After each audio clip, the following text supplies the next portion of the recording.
Hi everyone, I'm Stephanie Thomas And I'm Mary Thomas. of Thomas, and Thomas PC, and also known as the Sales Tax Sisters. And this is the beginning of our second series, which is basically devoted to audits. And so let's just get started.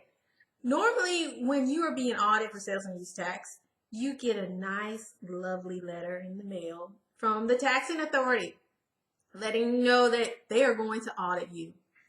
And in Texas, what normally happens is they let you know they're going to audit you and that an auditor will be contacting you to set up a time to discuss everything.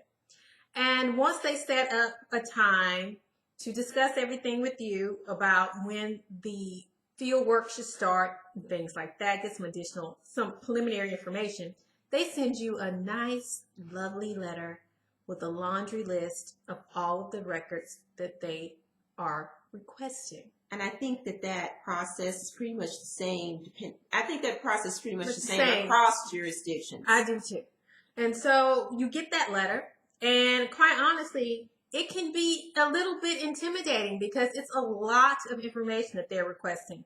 Typically, they want the general ledger, they want federal returns, they want your sales and use tax returns as well as work papers.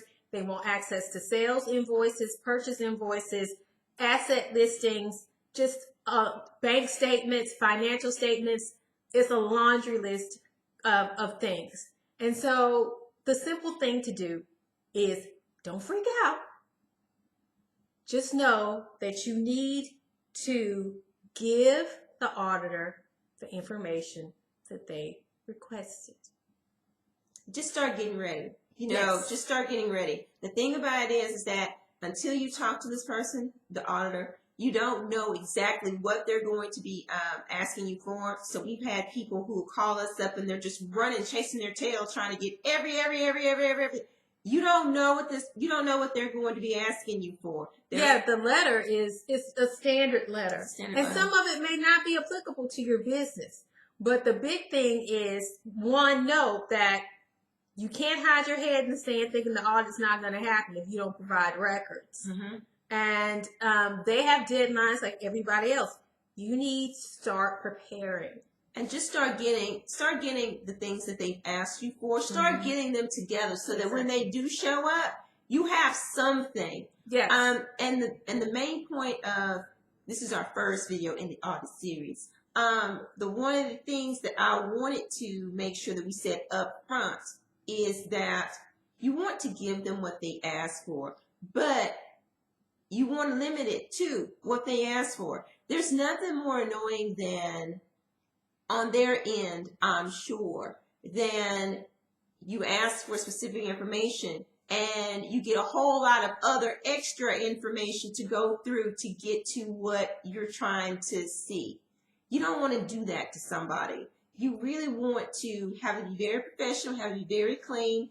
And from your standpoint as the company that's being audited or the person who's being audited, you really don't want to. I know at one point there was an example of someone who didn't pull all the information together and make it clean and say, hey, here is this piece that you're looking for. They sat this person down in their computer system and just said, oh, take what you need.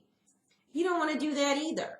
Because again, number one, the person didn't ask you to see all that, so you're making their job a little bit harder. And number two, if you did something wrong that they would not have noticed if you had not given them the keys to the kingdom, you're not helping yourself out either.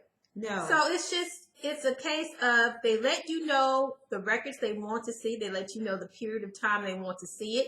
Don't give them extra stuff. Yeah. If your audit period is 2016 to 2020, don't give this person 2014. Exactly. They're not interested in it and you're just wasting time. Exactly.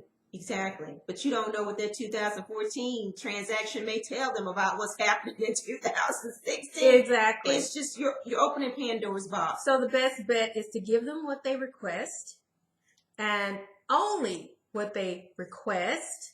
And if you need help, because again, we do this, we do audit representation, and which is how we can talk to you about it. If you need help, say that you need help as quickly as you know it, and then get it.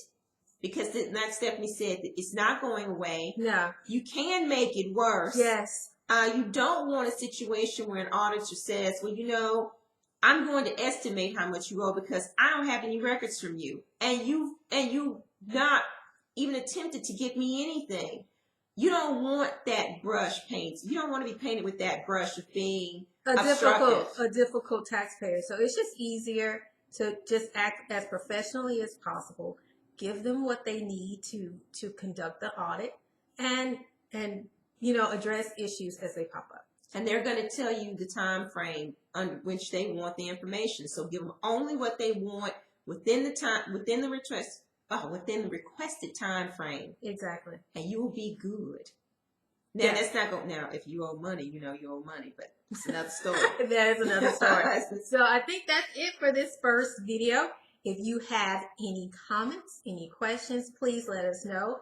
And thanks again for clicking on the video. We love subscribers and we love questions. So that's the first one. Some more will be coming. Thanks. Have a good one. Bye. If you like it, please thumb it up. True. And consider subscribing. Yes.